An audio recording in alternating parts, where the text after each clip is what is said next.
que recordar el 6-1, ¿no? Que fuimos derrotados en La Paz cuando era director técnico de la selección Maradona. Pero bueno, lo que pasa es que siempre viene a la memoria y ahora que va a jugar la selección, que está muy bien entrenada, por cierto, pero la altura es un tema clave y quizás no hemos tenido o no han tenido los jugadores el suficiente tiempo como para poder adaptarse, ¿no? a la diferencia. Rubén Suárez seguramente lo puedas consultar de cerca, ¿no? Con un especialista. Buenas tardes. Es así, María Belén, Adrián, buenas tardes. ¿Cómo prepararse para los 3.650 metros de altura? Como lo hizo Pasarela una vez con una adaptación de casi un mes, simulando estar cerca, en ese caso en La Quiaca, o llegar con el horario justo como va a suceder en este caso con Alejandro Sabela. Algunas consultas a un especialista del alto rendimiento, deportólogo, el doctor Néstor Lentini, que además integró cuerpos técnicos, en su caso de Maradona cuando estuvo en Dubái, por ejemplo. La cámara hiperbárica. Recién, hace unos instantes, mostrábamos en una de las clínicas que funciona, la que ya está en uso con esta selección, con Alejandro Sabela, esto que simula estar en la altura. ¿Sirve para estos casos? Yo voy a comentar mi experiencia personal con cámaras hiperbáricas. Yo trabajé 4 años con cámaras hiperbáricas y realmente simula estar debajo del agua a 10 o 20 metros de acuerdo a la cantidad de atmósferas en la cual uno, digamos, coloca la cámara. Y al mismo tiempo se respira oxígeno a presión, oxígeno al 100%. Es decir, que tiene 3 indicaciones muy importantes. Una es para la intoxicación con monóxido de carbono, que se ve, por ejemplo, en los bomberos cuando tienen algún tema relacionado con los incendios, y ahí se recuperan rápidamente. Otra es las enfermedades o infecciones con estafilococos o gérmenes anaerobios. Precisamente el respirar oxígeno a presión es algo favorable. Y la enfermedad de los buzos, por un tema de descompresión. Tiene otras aplicaciones que nosotros vimos muy interesantes, por ejemplo, en el caso de los diabéticos, las úlceras de los diabéticos que cierran rápidamente con la cámara hiperbárica. Doctor, está nombrando aplicaciones, pero en ningún caso habla de la altura, o sea que para este caso no sirve según sus experiencias. No, yo hice 15 sesiones, nosotros con el grupo que viajamos a la altura con cámaras hiperbáricas, hice biopsias con ratas, para observar que después de 15 sesiones mejora la capilarización de las fibras musculares, pero después de 15 sesiones, pero no sería, de acuerdo a mi experiencia, la mejor forma, digamos, de pretender adaptarse a la altura. Tal vez sería mejor trabajar con cámaras hipováricas, es decir, aquellas que sí simulan una determinada altura. Pero que necesita más tiempo esto, o sea, 10 o 15 días que ya está, no llega a la selección argentina, juega mañana. Exacto, además en la altura se adapta el que puede, no el que quiere. Eso le dicta la experiencia. Y aproximadamente son una semana por cada 1000 metros de ascenso, por lo tanto, para nosotros que vivimos a nivel del mar, lo más recomendable es no ir a la altura. Y si hay que ir, ¿qué prefiere usted? Como hizo Pasarela una vez, una adaptación, en ese caso fue en la Quiaca, un mes previo, el resultado fue malo igual, o llegar con lo justo. Si le tienen que elegir, si usted es el jefe del cuerpo médico de un seleccionado argentino, ¿qué le dice al técnico? Si tuviera la oportunidad que tuvo Pasarela, yo haría lo siguiente. Dormir en la altura, o sea, dormir a 3.600 metros y luego bajar a 2.000 metros para poder entrenar. Porque el problema cuando uno va a la altura es que vamos a 3.600 metros, nos quedamos 3 semanas, pero no podemos entrenar al 100%, por lo tanto perdemos estado de entrenamiento. Quiere decir que llegamos a una situación en la cual estamos 20 días bien adaptados, pero no entrenados. Hoy se está utilizando el sistema de dormir en la altura y entrenar a 2.000 metros, que es cuando uno prácticamente no tiene síntomas. Esa sería tal vez una de las opciones, siempre pensando en que hay gente que a lo mejor se adapta en poco tiempo y otros que no se adaptan nunca. Doctor Lentini, María Belén Aramburu, Adrián Noriega están en los estudios de C5N y tienen más consultas para usted. ¿Qué tal, doctor Lentini? Buenas tardes. ¿Cómo le va? Bien, bien, muy bien. Bueno, lo escuché atentamente y cuando usted decía, por ejemplo, que se adapta al que puede, no al que quiere, me pareció muy sabio, no en mi caso jugando al fútbol, pero sí haciendo notas, de pronto me he encontrado, digamos, apunándome, ¿no? Porque tenía que pasar de una altura a la otra, ¿no es cierto? Y de golpe sentir, ¿no es cierto?, lo que es la falta de oxígeno y demás, que es una sensación muy desagradable. ¿A qué se refiere cuando usted bien dice el que puede y no el que quiere? ¿Cuáles serían las condiciones, ¿no es cierto?, para aquel que puede? ¿Qué características tiene aquel que puede?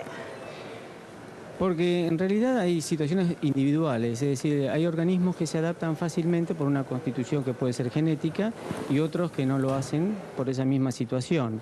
Entonces, si hay, digamos, algún jugador o algún atleta, algún deportista que tuvo experiencias en la altura, el organismo tiene memoria. Entonces uno puede hacer 2, 3 o 4 ascensos y siempre cada nuevo ascenso lo va a poder hacer con menor dificultad. Claro, usted dice tiene memoria, puede tener memoria para haber, digamos, satisfecho todas las necesidades, haber logrado algo exitosamente o lo contrario, ¿no? O que por ahí se haya apunado o haya tenido alguna dificultad.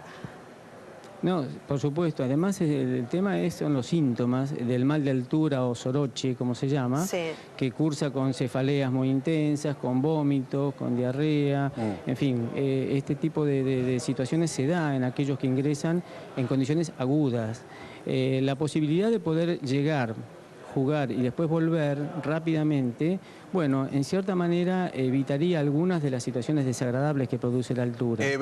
Pero yo complete, perdón, doctor.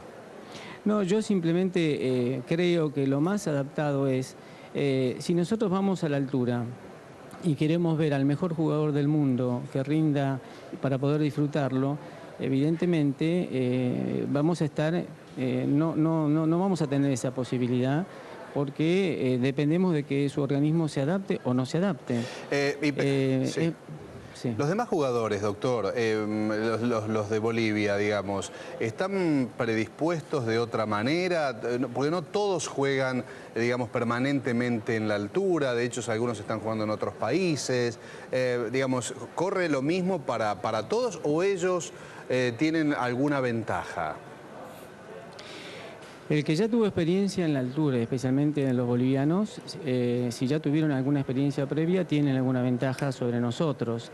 Creo que lo más sano para hablar de competencias en iguales condiciones sería algo que yo vengo diciendo hace un tiempo, que por supuesto, bueno, depende de muchos factores, que es simplemente competir los dos a 2.000 metros de altura, es decir, que haya un estadio a 2.000 metros de altura. Entonces, los que están arriba bajan a 2.000 metros y no van a tener problemas. Y los que estamos abajo vamos a subir a 2.000 metros y tampoco vamos a tener problemas. Entonces, no hay desventaja ni ventaja para nadie. Claro, esa doctor sería tal vez Lentini, la mejor forma. sí, le vamos a preguntar a Diego Brancatelli en base a la propuesta que usted hace, ¿no? Porque es nuestro columnista de deportes. A ver qué le parece. No, yo me encanta escucharlo científicamente y la pregunta que todos nos hacemos es, doctor, si la selección viajaba el sábado a primera hora o va directamente el mismo día del partido, no hay diferencia, o sea, no hay más discusión, no es que si iba antes 3 días se adaptaba, eso lo descartamos totalmente, hacían falta 21 días, 28 días para aclimatarse o para lograr esa relación con la altura, ¿no?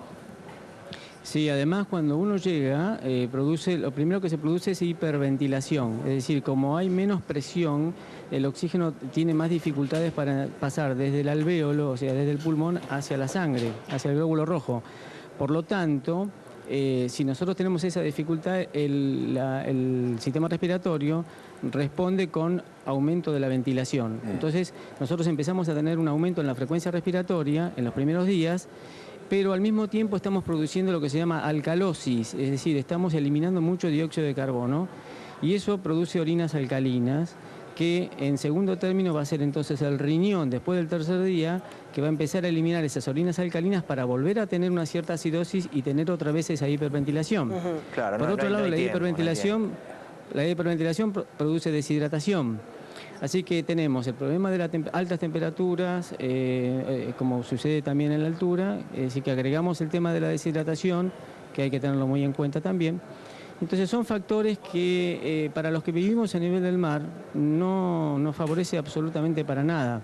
Y esto es no estar en contra de nadie, porque podríamos utilizar algunas sustancias, lamentablemente están prohibidas porque son diuréticos, como la acetazolamida, que en cierta manera trabajaría sobre la alcalosis, pero está prohibida porque es dopaje. Claro. Y entonces nosotros estamos yendo en condiciones desfavorables. Claro. Entonces, para nosotros, ¿esa sustancia es dopaje o es equilibrar un poco la situación? Claro. Es un signo de interrogación. Doctor, y en los últimos años se debatió, de hecho llegó a FIFA, un sector, una corriente quería prohibir que se juegue en la altura de La Paz. Bolivia, lógicamente, salió a defender esa plaza, diciendo que era su lugar de origen y que ahí querían jugar. ¿Usted, como médico, considera que es una ventaja casi antideportiva, considera que está bien que ellos jueguen ahí. ¿Cómo lo ve su punto de vista, desde como doctor, como deportista y como argentino, por ejemplo? Yo considero que aquí, sabiendo que hay tanto dinero dando vuelta, no habría muchos problemas en fijar un estadio a 2.000 metros de altura. Claro.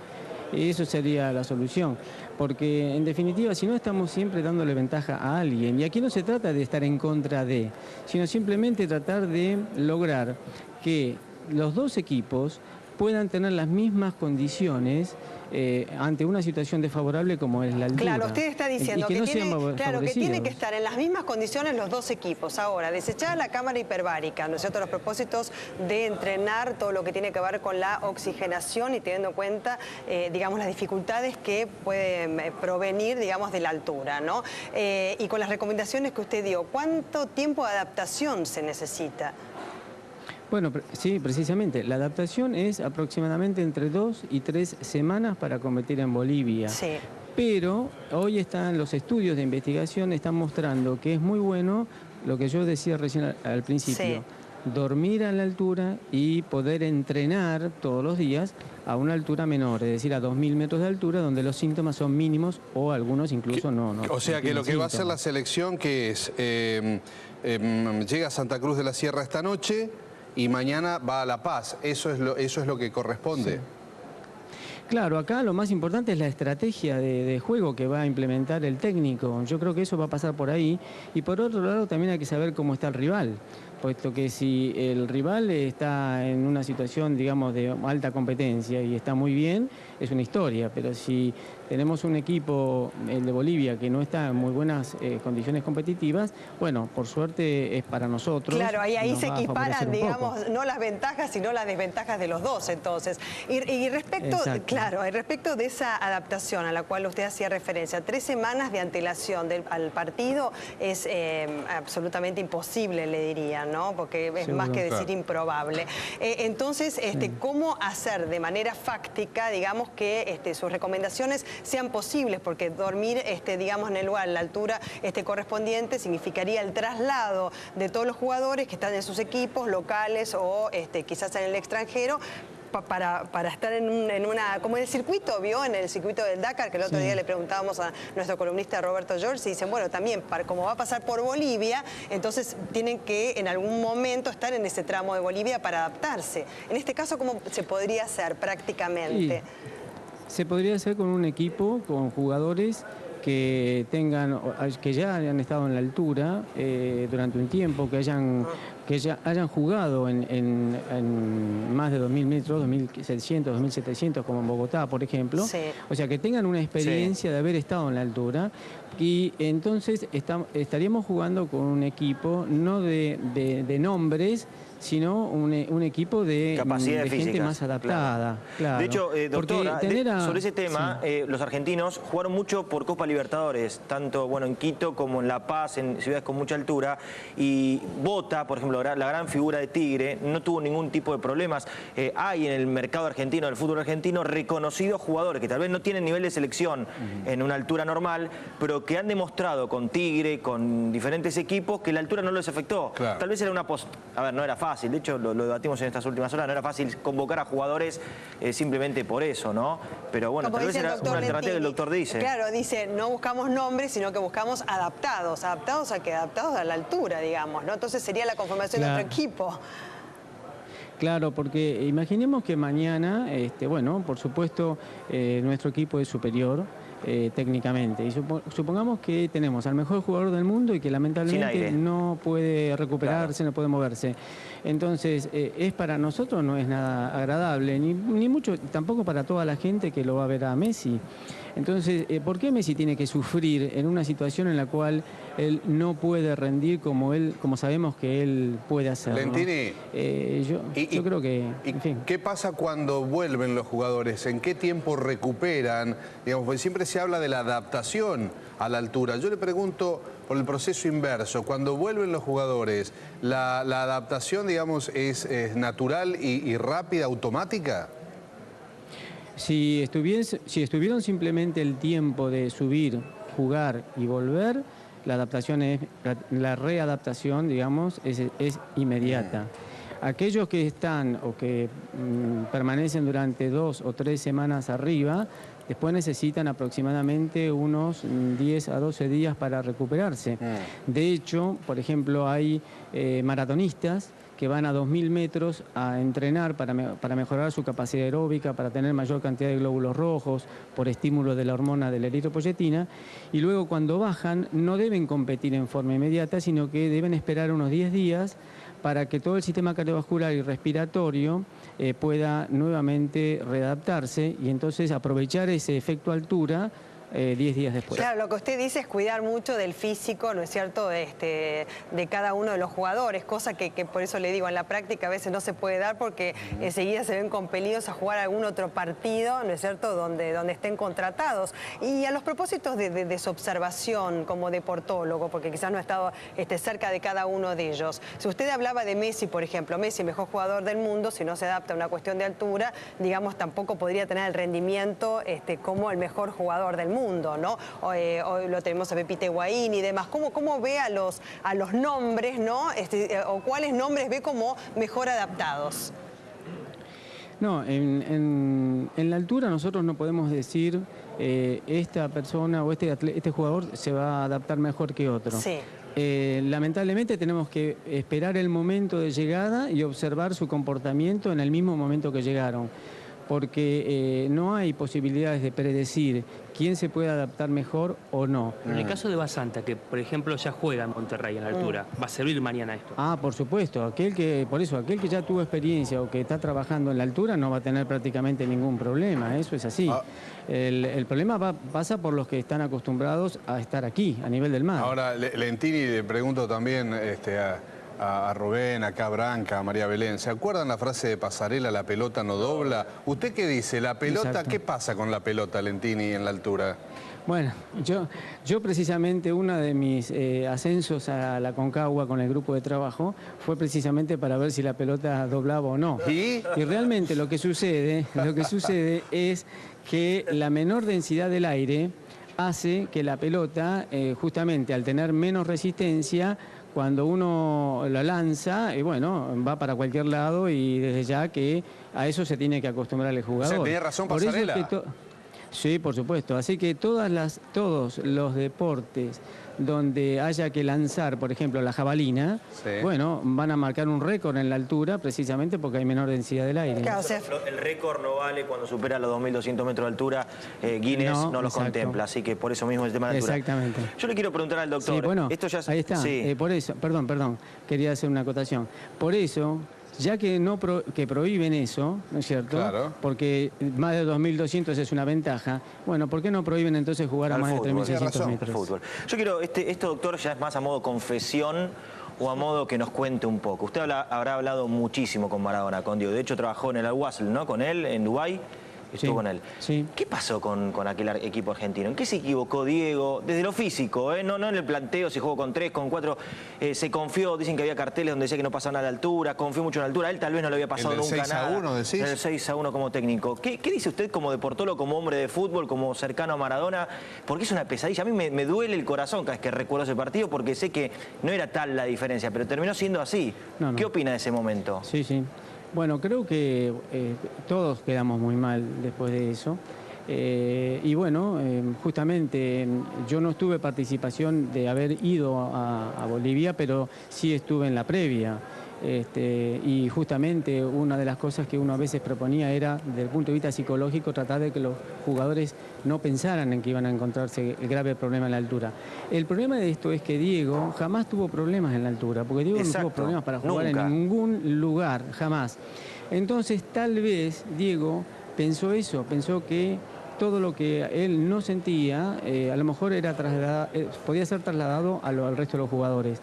Pero en cuanto a la táctica, a la estrategia, yo de eso no puedo hablar porque no entiendo absolutamente, no es mi tema. Claro, pero ahí está lo que usted dice, se adapta el que puede, no el que quiere, por eso nunca tuvo problemas, porque debe haber características, digamos, personales. Respecto del entrenamiento, ¿no? Usted ya ha sido claro respecto de la previa, digamos, pero una vez que uno ya está por jugar el partido, ¿no? Alimentación, descanso, si cambia algo en el propio precalentamiento. Sí, lo más importante es la hidratación, porque nos deshidratamos simplemente respirando, o sea, hiperventilando, perdemos mucho agua, perdemos y que aumenta por supuesto en el ejercicio y aumenta con la temperatura, por lo tanto nosotros tenemos que hidratarnos muy bien y entrar a jugar en perfecto estado de hidratación. Una posibilidad de poder hacerlo es, bueno, comenzar con todo lo que corresponde a un sistema, digamos, que está bien estipulado y reglado de hidratación previa a la competencia, durante y después, que por supuesto el colega de la selección lo debe saber muy bien. Y fundamentalmente eso, los carbohidratos del día anterior, o sea, de la alimentación previa para tener glucógeno suficiente, y la hidratación antes, durante y después del partido. ¿Cuánto sería, perdón, diferente a la hidratación, digamos, habitual? Bueno, en lo que hay que hacer es tratar de comenzar 2 horas antes, aproximadamente unos 800 centímetros cúbicos de agua, o puede ser bebida deportiva también, pero el agua es muy bueno en esta situación de la altura. A raíz de unos 200, 250 centímetros cúbicos cada 20 minutos, dejar de beber a los 30, faltando 30 minutos o 15 para poder vaciar la vejiga, y entonces uno llega prácticamente con una densidad urinaria y con un estado de hidratación acorde con lo que después va a tener que perder. Tenemos un minuto, doctor Lentini, pero queremos preguntarle también, ¿qué pasa con el jugador? ¿Qué es lo que siente? ¿Es como cuando nosotros nos apunamos o en el avión, que se nos tapan los oídos, algunos se marean? ¿El jugador siente lo mismo en la altura o qué efecto le siente concretamente? Siente ahogo. Fundamentalmente ahogo, o sea, falta de recuperación. Ajá. Después de un pique, le cuesta mucho volver a controlar su respiración y lo que se siente fundamentalmente es ahogo, y a veces es acompañado por un fuerte dolor de cabeza. El dolor de cabeza que cuando uno se apura, que es espantoso. Le pasa lo mismo que a Brancatelli, pero acá en la altura no le pasa eso, le pasa casi un pique y se agota, le falta aire. Acá, del control acá al estudio. Claro, gracias. Bueno, doctor Lentini, la verdad que habría que dejar de jugar en La Paz entonces, después de todo lo que escuchamos, cambiar de lugar la cancha, ¿no? Espero que no se ofenda, sí, espero que no se ofenda a nadie, porque no va en contra de nadie, pero me parece que fisiológicamente es lo más saludable. No, para beneficio de todos, para los bolivianos más también, justo. Desde ya, ¿no? que llegan en condiciones diferentes, para todos, ¿eh? Y además para ver un buen espectáculo. Claro, ¿no? bueno, muchas gracias, doctor Lentini, gracias Rubén. No, gracias a ustedes.